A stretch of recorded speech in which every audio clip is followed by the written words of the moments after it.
Great. So I'm hosting today, but I'll be quite quickly handing over to Eric, who will be chairing for the rest of the session.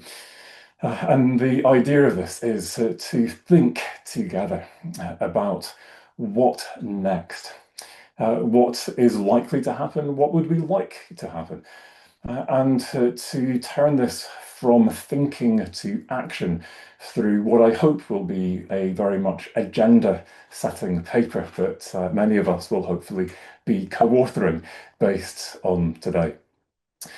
I set out to write the Research Impact Handbook many years ago based on some ESRC funded research, where in our pathway to impact, we said we'll do all this research on impact and then we'll turn it into a handbook and we'll train people with it.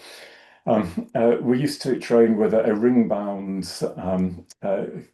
just kind of A4 type thing. I think Jed will remember that one. I don't have any copies of it left. And very quickly, the printing costs became such that I realized I had to do something about this. And so I rushed out the first edition of the Research Impact Handbook. Which I'm frankly quite embarrassed about now. So the second edition was my attempt to actually do it properly. Which could have been embarrassing had my proofreader not picked up the fact that one of the subheadings included the phrase public engagement, but with a typo, a missing L in the word public, which could have been very embarrassing. But now, published by Routledge, we have the third edition just launched, and as a thanks, you'll be getting a discount code on that. And I thought, what better time to start thinking deeply, widely, inclusively, I hope, about what comes next. And so I'm going to hand over to Eric in a moment, but for the paper, the way we're going to manage co-authorship is we will put a link to a Miro board in the chat. I'll just get this for you right now. And each of the slides for the speakers has a little number of a theme number in the top left-hand corner. And so that theme number refers to one of these blocks of sticky notes. So go in if you're thinking, oh, good idea, love that. This relates to some of my research. Oh, have you read this paper on that? No, terrible ideas. Here's why that would not work. Put your thoughts onto the Miro board. When we move to the discussion segment, we'll be putting more thoughts on there. And if you add your email address to that sticky note, then I will contact you. Or actually, us, the speakers, will be the lead authors on this. We will evaluate your ideas. The ideas we like, we will then invite you to contribute based on that idea to the relevant section of the paper. So that's how that's going to work. All right, I'm going to put that in the chat and hand over to Professor Eric Jensen, who I have an absolute pleasure of working with these days in Fast Track Impact in collaboration with the not-for-profit Institutes for Methods Innovation. And Eric is going to go through today's agenda and tell you a little bit more about himself. Eric, over to you. Hi, welcome everybody. I'm so glad you could join us today. We're going to be hearing from some leading voices around research impact. And so we're going to be going through a kind of roundtable structure where we start by hearing some inputs from these guest speakers, and then we go to a kind of open discussion based on issues that you raise, and we'll go around and address points until we run out of time, basically. And then we will follow up with the point that was mentioned around co-authorship. So yeah, go ahead and next slide. So I'll just briefly introduce myself. I won't be giving a presentation today, but I'm coming from a social science background, and I deliver training along with Mark in Fast Track Impact, and wear a number of different academic hats, but most of my time is spent on research impact work by the Institute for Methods Innovation. So in this session, we are celebrating the release of Mark's latest edition of the Research Impact Handbook, and taking it as a moment to reflect, to think about what we've learned so far, and then look ahead to the future as well. So that's the kind of big picture agenda, and then we have a variety of perspectives. We've had some discussions by email in the lead up to this from the people you see pictured here, and we'll be hearing from each of them in turn, and then you'll have the opportunity to raise points as we get to the end of those initial contributions. So we'll be going through this as a kind of interactive structure. Do feel free to leave comments in the chat, as well as the Miro board, and we'll be keeping an eye on the chat and following up so that we can make this as interactive as possible. We also want to highlight that you can go to the Fast Track Impact website to see the kinds of training courses we offer, as well as a wide variety of free resources about research impact, some of which are quite relevant to the topics we're covering today. And Mark's already highlighted the invitation to contribute to a joint paper that we'll be working on. We've done other previous ones on topics like ethics of engagement and impact that are already published. So this is something we've been through a few times already. So I'd like to, at this stage now, start by introducing our first speaker. We have three guest speakers, and Mark will be presenting today. Our first speaker is Dr. Stephen Hill, who's Director of Research at Research England, and obviously very heavily involved in the Research Excellence Framework in the UK context. And that's a major backdrop to this whole discussion. So very much looking forward to hearing his perspective. We'll start with Stephen as the first speaker. Thanks very much, Eric, and good afternoon, everyone.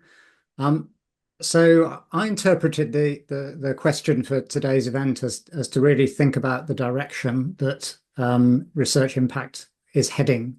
And I've got three areas that I want to cover in my 5 minutes. One is the role of AI in delivery of societal impact, questions about the direction as well as the scale of impact, and the importance of impacts on national security and defence in the coming years. So I should say, well, probably with a caveat before I start, these are thoughts about where the future might take us based on my understanding of the current landscape. I'm not saying I necessarily think these are wholly desirable directions, but I think they are directions that are likely to come about, and I think are useful to think about in the context of the future of research impact.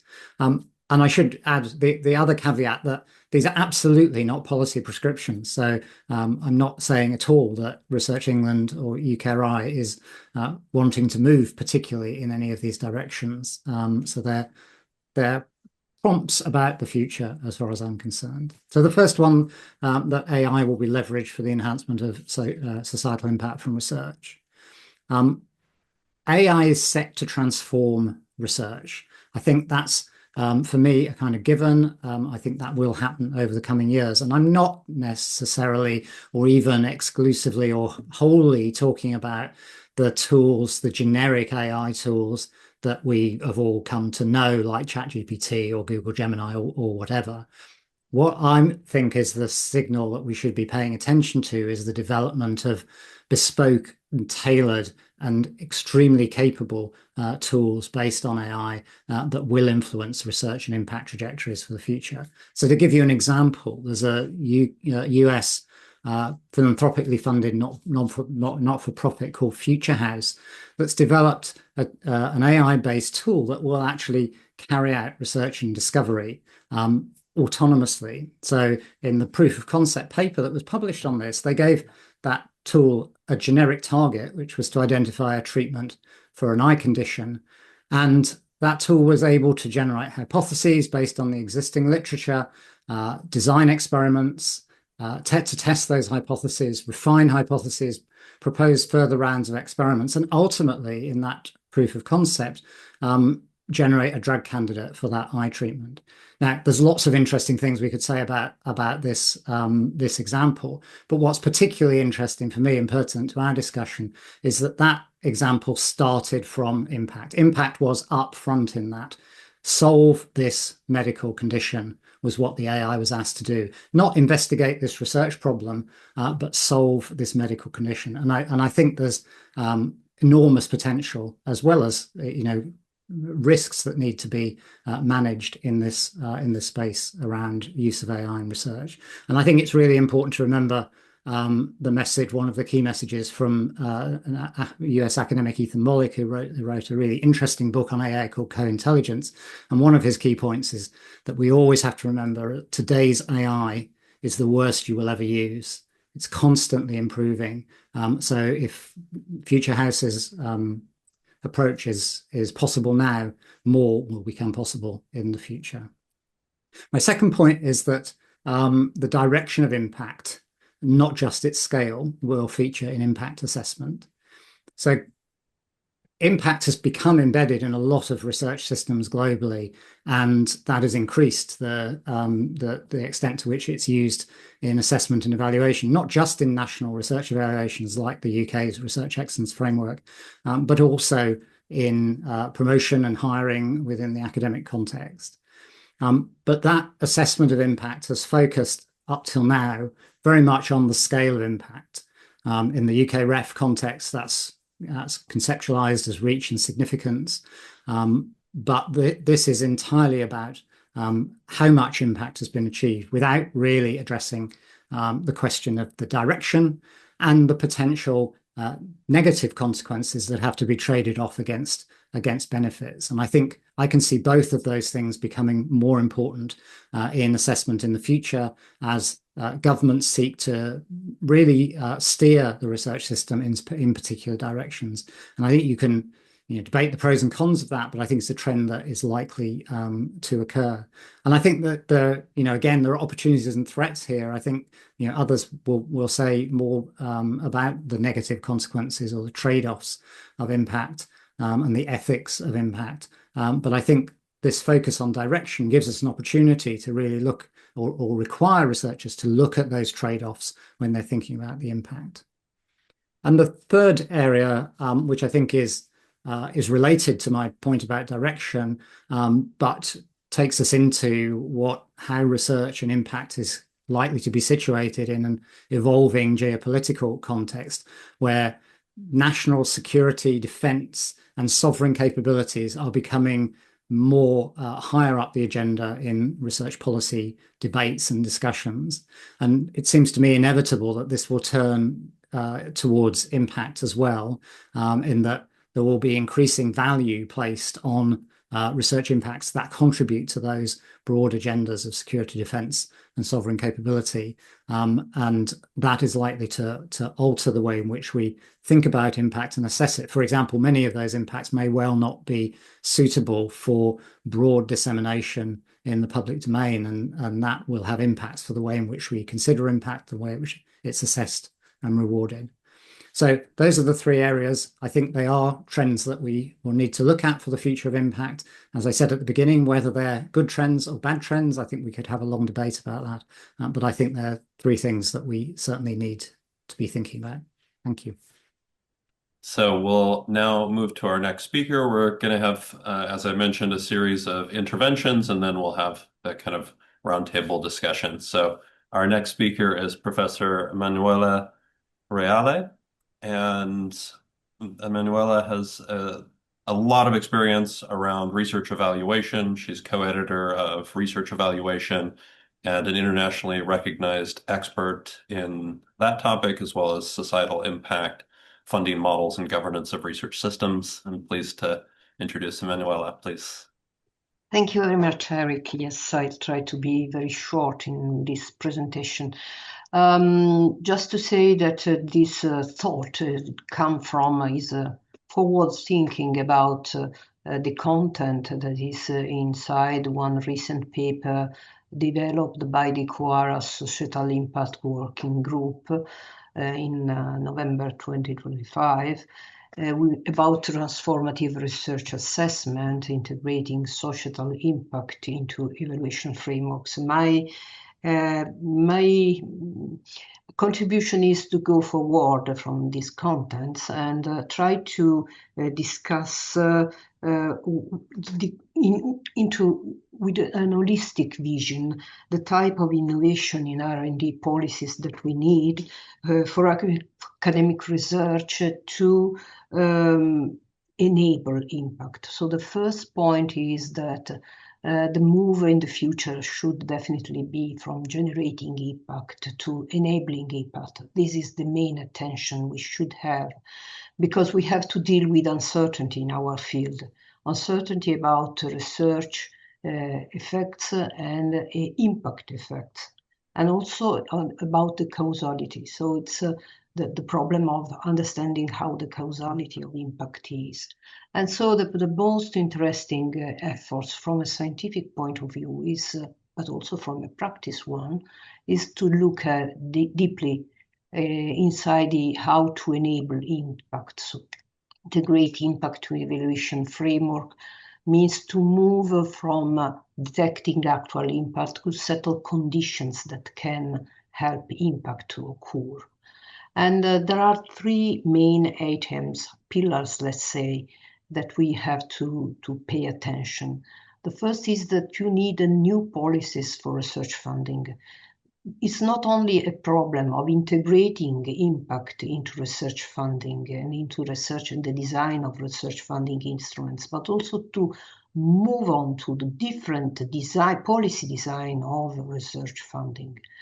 And the first item I think we have to pursue is the moving away from performance-based funding for universities and research, because it has been demonstrated to be largely ineffective both for quality and for impact. So we have to think differently, and this is one important item to be deepened. The second item is that, on the other hand, we have to think about how to design competitive project fundings which gives room for more relevance of individual grants, especially those for young scholars, and innovation in the design of funding mix. This is something which is especially interesting from the point of view of European level, policy level, because having some integration in the funding mix and some direction, common direction in funding instruments is very, very important points for enabling, creating conditions for impact to occur. And the third point for research funding is recognize that there are different possibilities and different configuration of impact depending on the type of funding. So we cannot say generally that we have to embed societal impact in funding logics, because funding logics could be extremely different. And we always find these important questions when we think about having impact inside the funding schemes, that how can you design a funding and an ex-ante funding impact in funding that is on ERC instruments or curiosity-driven innovation breakthrough funding instruments. So this is something that we have to deepen how to do, if it is possible, under what conditions and with what kind of design. And third pillar is about evaluation itself, because evaluation needs to strengthen the theoretical foundation to assess impact. Currently, there is an important shift toward participative, different type of participative approaches. And we need to be careful about the theoretical foundation of these efforts, because otherwise the problem is that they can become practice instead of having sound evaluation frameworks. And so the first point is to recognize the uncertainty of valuable research results and impact on society is not taken for granted. Neither it could be necessarily that they can happen after a research effort. And then design evaluation from the very beginning of research efforts to capture impact generating mechanisms. And the third very important point is to find new indicators and methods to adapt to different contexts, fields, stakeholder, and civil society. One of the most interesting results from a recent research effort I have had on community engagement as producer of impact is that the society is not just a recipient of our research, but it's an actor in itself.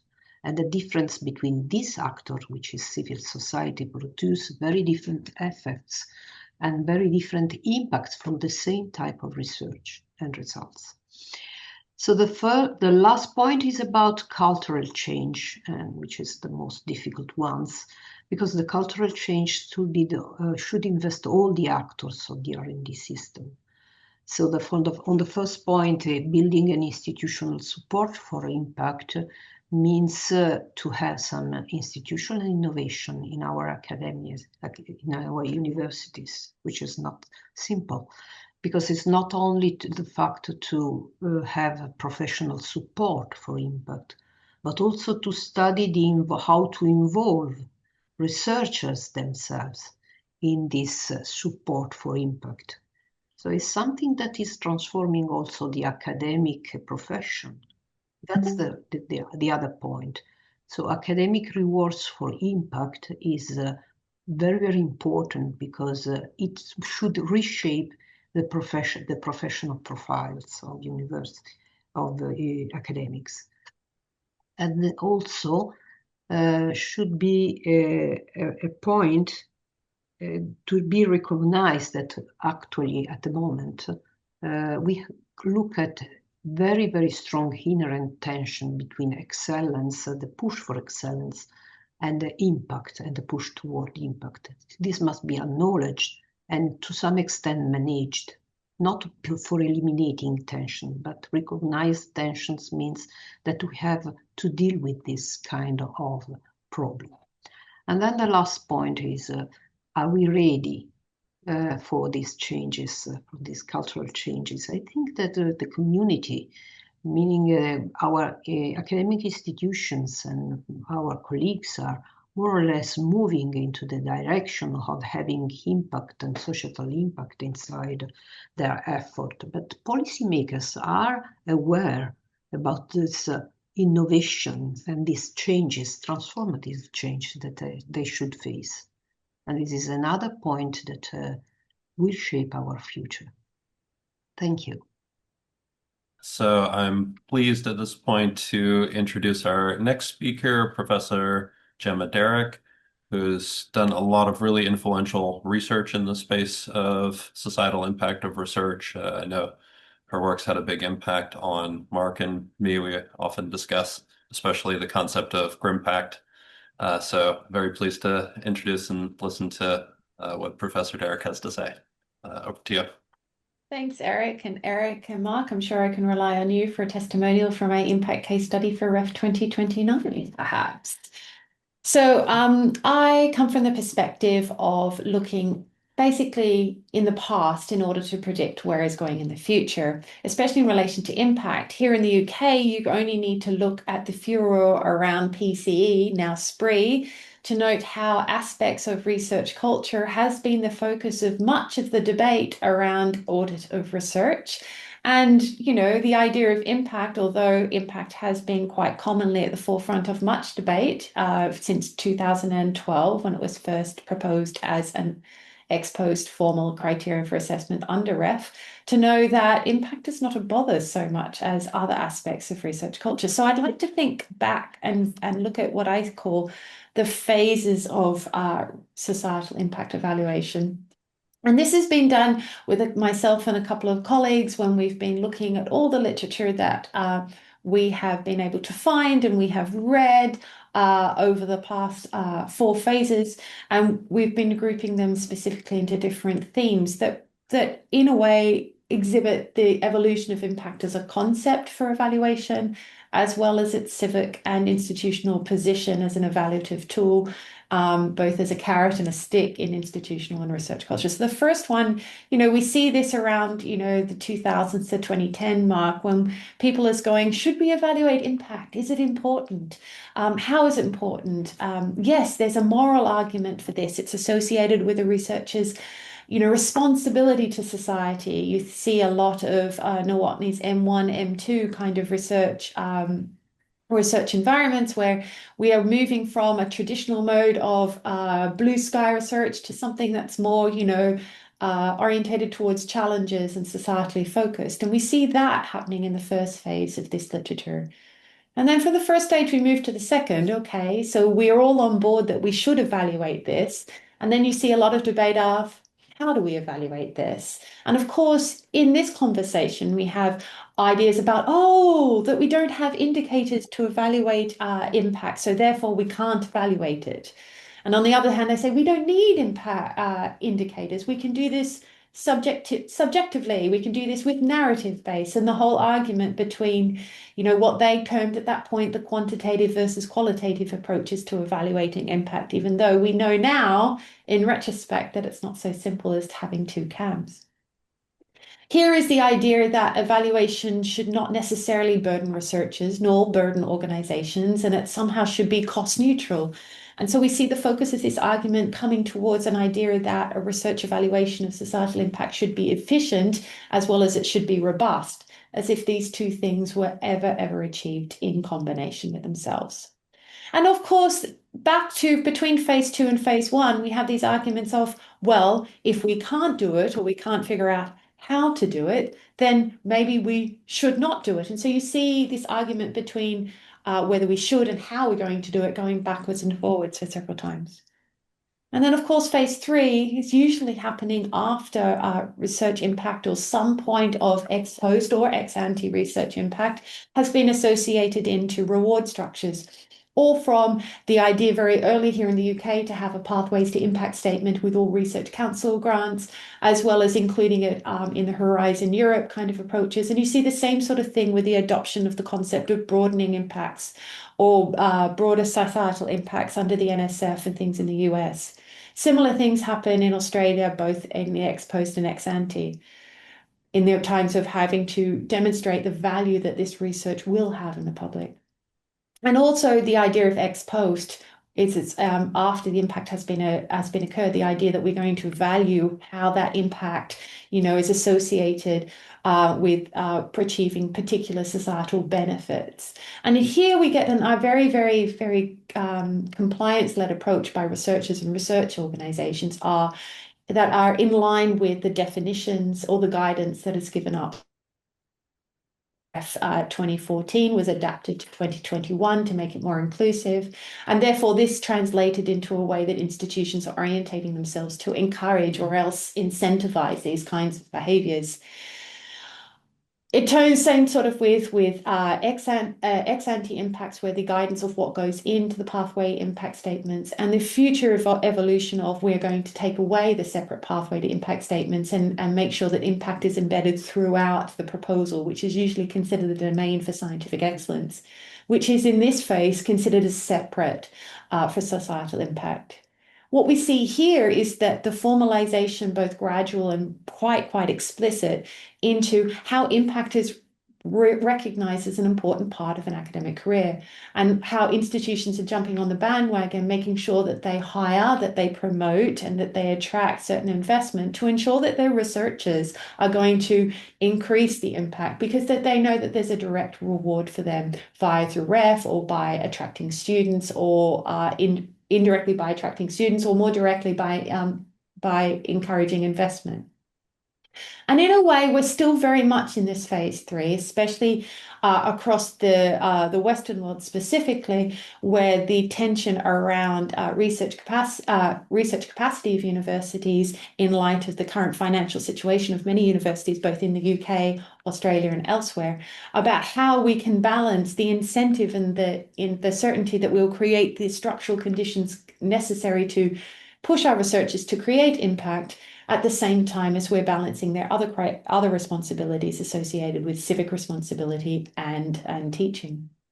But what we have seen in this phase is promotion criterion across the world to include explicit criterion associated with impact, and since 2021, engagement as keywords to start saying, getting their researchers to valorize themselves for promotion or appointment associated with this criterion, and linking that for the rewards that a university or a research organization can normally expect from engaging this type of person and encouraging this type of activity. But also there's the fourth phase in the fact that we start thinking about the sociocultural aspects of impact. And here, yes, I talk about my own research around impacts. I should actually say the book is coming out this year, so keep an eye out for that. Mark has asked me to say that. And it's basically called At What Cost Societal Impact? But associated with this idea of Grimpacts is the idea about who is not at the Grimpact table. Here we have, 98 people attending this meeting. Who's not here? Who hasn't necessarily bought into the impact agenda per se, both on national as well as institutional contexts?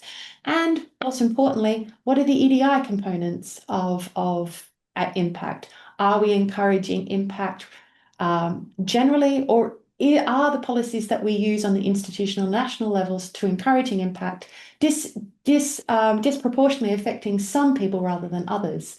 How does this affect on early career researchers like Emanuela previously described? How does this affect on women or men or people of color? Where does the ownership of research come? And more importantly, where does the ownership of the benefit stop? So, and when we think about these four stages, at the moment we're currently in phase 4, sociocultural aspects of impact, as we start looking back and saying, hey, we've had over 10 years of an impact agenda in many countries at the moment.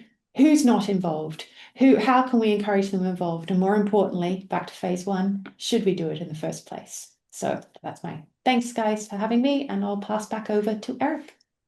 Okay, so now we move to our final speaker, Mark.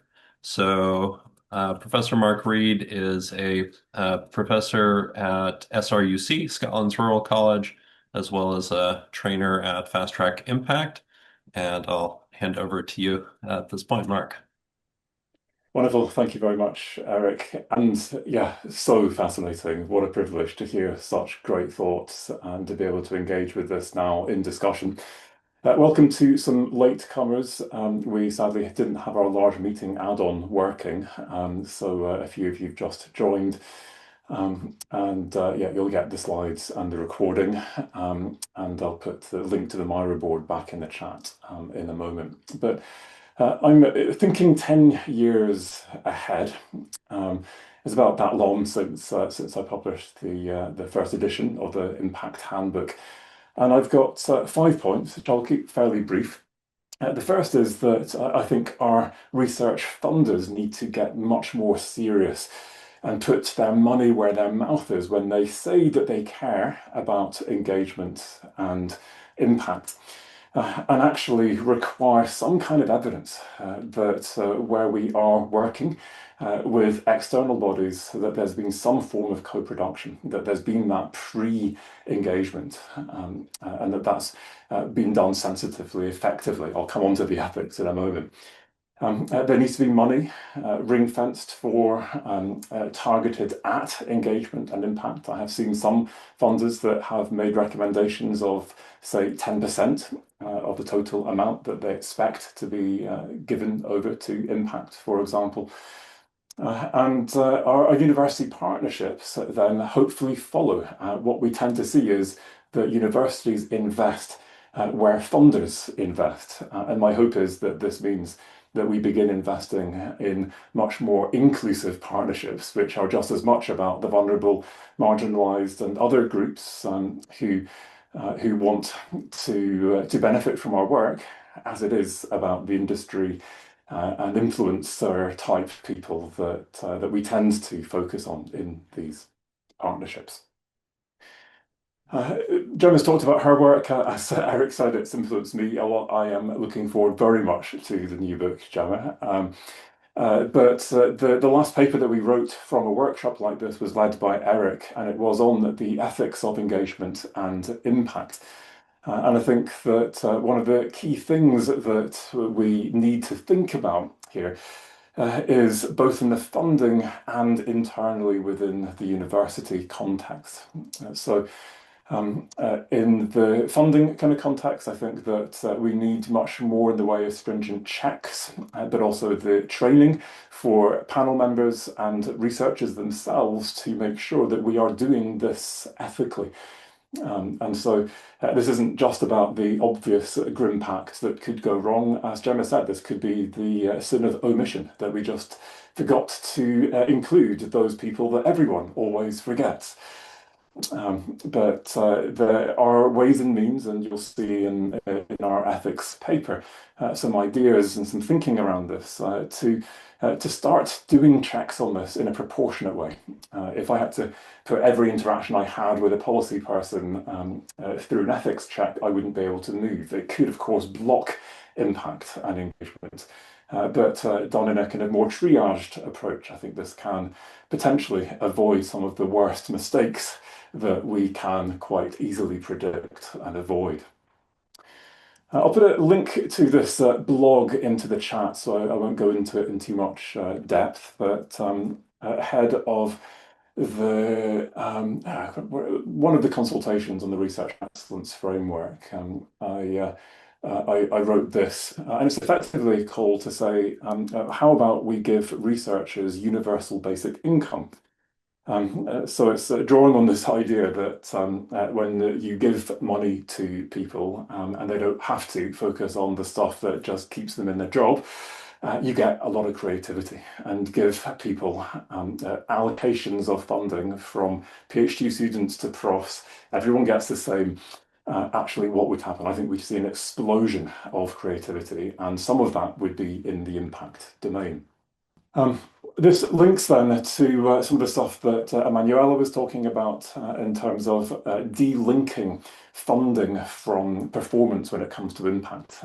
We've seen a lot of positives from the way in which impact has been incentivized and resourced in the UK, but we've also seen negatives.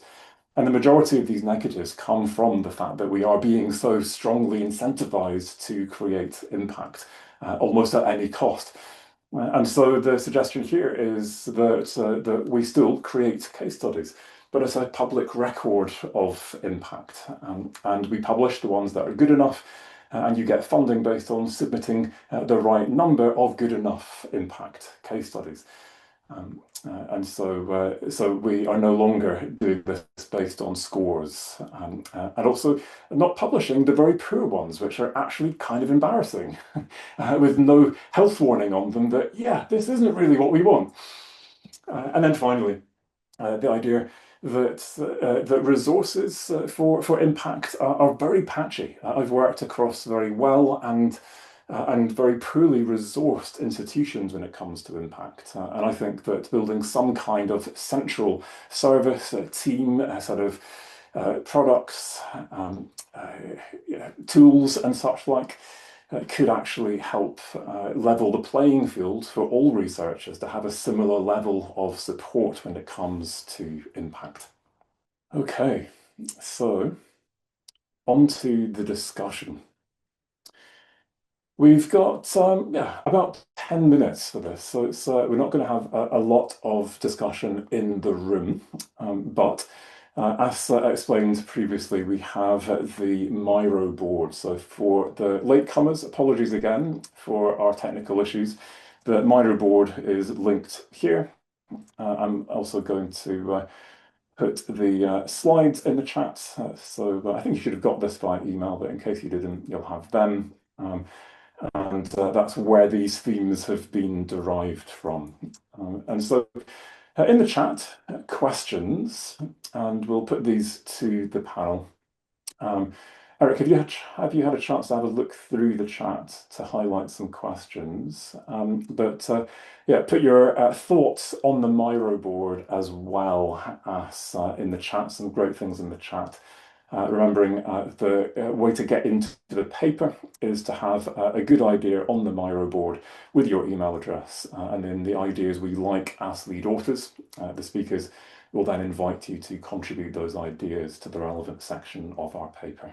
So I didn't see straightforward direct questions, but so far, but I'm sure people will be typing them up now. One thing that has been commented on in the chat is the fact that the academic recognition for impact, while there has been some movement in that direction, it's still not very widely embedded. And certainly if you compare it to traditional research outputs, it's still not very widely embedded. I mean, maybe it's more so in the UK than elsewhere, but I wonder what panelists think about whether what needs to change in the context of academic recognition, or do you think that things are about right already? How do you feel about where we are in terms of the future of academic recognition for impact? Maybe we could, I don't know. Does anybody initially want to pick that up first? Any of the panelists? Stephen? Yeah, I'm happy to say something about it. I think from my perspective outside of academia, people in the academic system can correct me if I'm wrong, but I think you are right, Eric, in saying that there has been some movement in the recognition of impact in the UK context. What I think is a bigger issue is not necessarily whether to recognize impact or not, but is the continued high focus on research outputs and particular classes of research output as being key measures of success and prestige. And I think it's not so much that there isn't recognition for impact, but the focus is elsewhere, and that kind of drowns out the recognition for impact.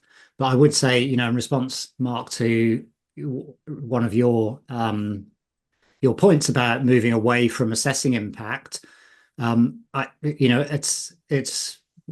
have to look at the consequences of that, because I think one of the reasons the UK does have high recognition for impact is because impact is assessed and is attached to significant funding, and that's why it's moved into the recognition. So you have to balance the pros and cons, I guess, of that assessment approach. Thanks, Stephen. Gemma, you were next, and then Mark, and then Emanuela. Yeah, one really interesting point, which kind of fits into the sociocultural aspects of impact. And can I just say, these stages are really quite unique to the UK, but different countries with different award systems will move towards the stages differently.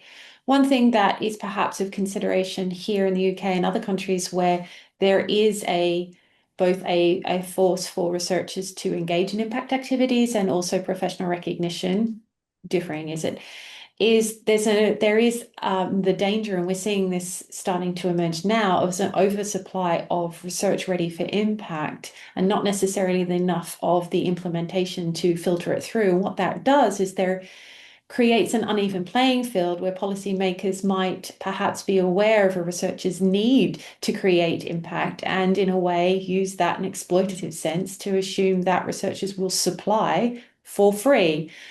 In this situation at the moment, I've had many situations in my role as a research director here, is that policymakers are saying, we have need for this evidence to a researcher in a university, and they say, can you give it to us, because we know that you're going to be rewarded to this, but we're not going to fund the time necessary. And this feeds into the health and well-being of researchers. And again, going back to the question of who within their career structure is permitted the time and the space and the cost associated with producing impact to achieve impact, and how well that's going to put it. There's somebody in the comments in the mirror board said that there's impact is something that more established researchers are doing, and in relation to my comment, they're more allowed to do it because they can absorb the cost both personally as well as professionally as well. There is a risk of a exploitative relationship between policymakers and societal actors who want research for free, but are not necessarily able to understand the amount of financial and emotive as well as intellectual cost there is associated with producing the evidence that they want for impact. Yeah, if I can pick up on that point and echo what Esther de Smet said in the chat. Yeah, for some of us, we can achieve impact very quickly and easily with limited resource or risk. depending on who we are or the impacts we're trying to achieve, and the headwinds we're facing. It can take a huge amount of time and effort. We are not all created equal when it comes to our potential for impact, and there are many factors. And so any attempt to reward impact, if this is based on the ultimate outcomes, then really favours certain people and types of impact over others. And so we need to bear that in mind, I think, when we think about how we reward this. One of the things I have seen that I like is some universities that have different pathways to make prof. You can be a research prof, it can be based on learning and teaching, or it can be based on knowledge exchange and impact. And having that as a clear pathway to a professorial position, I think, is something that can work, notwithstanding my comments about how you evaluate the impact. And just briefly to come back on Stephen's point, I do agree with you, Stephen, that the resource that has been invested is what has driven much of the impact that we have seen. My proposal is to still link funding to case studies, but this is now you have to pass a minimum threshold, so maybe 2-star out of the 4s and above. So there's an incentive to avoid the embarrassing ones which are not published and also don't get funding. But it's not all about those 4-star ones, which is where you end up really pushing things and just rewarding a much broader range of things as a result that then become reputable. Whereas we previously said, well, that's never going to make 4-star, I won't submit that.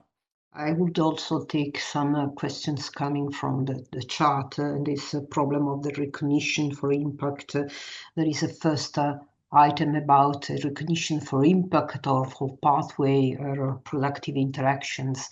No, it's in my perspective, which is where the focus should be in generative mechanism and enabling conditions. It's not about focusing on actual impact, but the focus should be on the efforts, enabling conditions for building impact. So there should be attention toward impact in our research efforts. And that is why for reward and recognition, reward means recognition. For me, the most important things to stimulate the academics toward impact is to produce an epistemic recognition that impact is part of research quality, as well as any excellent publication.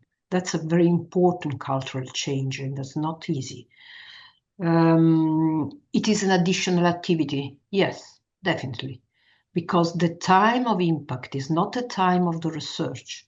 The time of impact goes well beyond the research efforts and should be pursued over the time. So you need something, some follow-up of the research project with those more promising that are specifically devoted to pursue impact for that research results when some elements, some signal of possible impact emerge. That's one of these innovation in funding design that I was talking before. And then there is the Anne Campbell problem in the chat, very interesting. Yes, how to do this? That's a problem. That's exactly the type of research effort we have to do in the next year. Is something that has to deal with eliminating the blurring divide between quantitative and qualitative methods and having an approach that's completely mixed from a point of view of the evidence, and let these two kinds of evidence talk together in order to approximate and having more important and sound proxies of what the reality should be.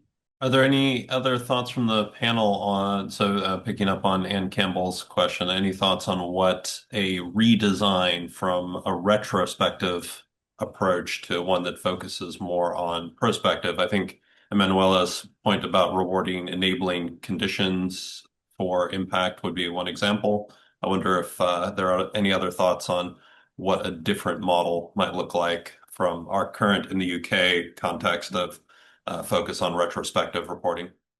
I think another way of answering that question, is what would we do differently if we had to do it all over again? I don't know, because I think I came of age in the impact agenda. I was, a PhD student when the impacts first came into being, and then was, quite a well-established early career researcher up until 2021. And so the idea for me, it's hard because I don't remember what it was before. What I do think is dangerous is harping back to an imagined, novel time when everything was better. It wasn't better, and we had different enabling conditions to enable us. I think what is a success, perhaps, in the impact agenda in the UK context, and what I would keep rather than what I would change, and perhaps what I would accelerate to earlier in the stage, is these enabling conditions for impact. In the production, I don't necessarily think adding, pathways to professorship is the only way to do it. But the offer of finances, which has really, really only ramped up in the second half of the 2014, like we've had 10 years of an impact agenda, and really only in the last 5 years have we had, access to external funding through the Impact Acceleration Account, which is here in the UK, as well as a lot of significant investment from the institutions themselves. I would have put that first rather than enabled an evaluation in the first instant to be concentrated on the low-hanging fruit, and then, which is, the impact that had already occurred according to this definition, and then relying on them to put in the next submissions in the absence of 10 types of investment.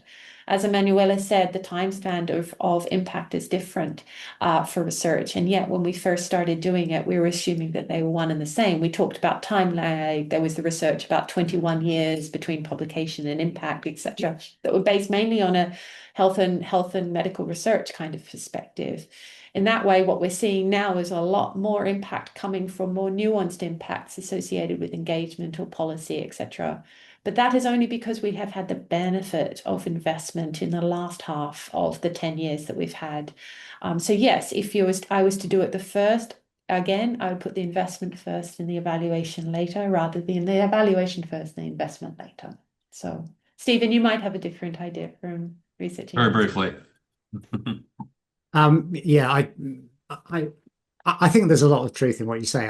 I think one thing I would say, your point about let's not kind of imagine this wonderful rose-tinted past, is a really important one.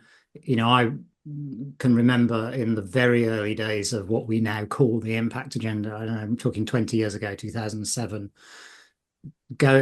interacting with academics who would say, I really want to get the impact from the work that I do, but I can't because the research assessment exercise, as it was then, forces me, or the management in my institution forced me into solely focusing on producing papers, journal articles, because that's what primarily was assessed. So I think there is that. I think you have to remember that the change that we've brought about. I suppose just on this enabling impact, assessing the enabling impact versus the outcomes of impact, I think it's really important not to think of that as an either or. We can do one or the other, but to say actually we need to do both, because if all you do is incentivize enabling impact, then there's a risk you generate lots of not very good quality activity that doesn't generate any outcomes. But similarly, if you only assess the outcomes, there's a risk that the resources aren't there to enable them. So actually, it's a healthy mix of the two, I think, is what we should be aiming at. Thanks very much, everybody. We'll be engaging asynchronously after this. And do have a look at our website for free resources, fasttrackimpact.com. Thanks, everybody.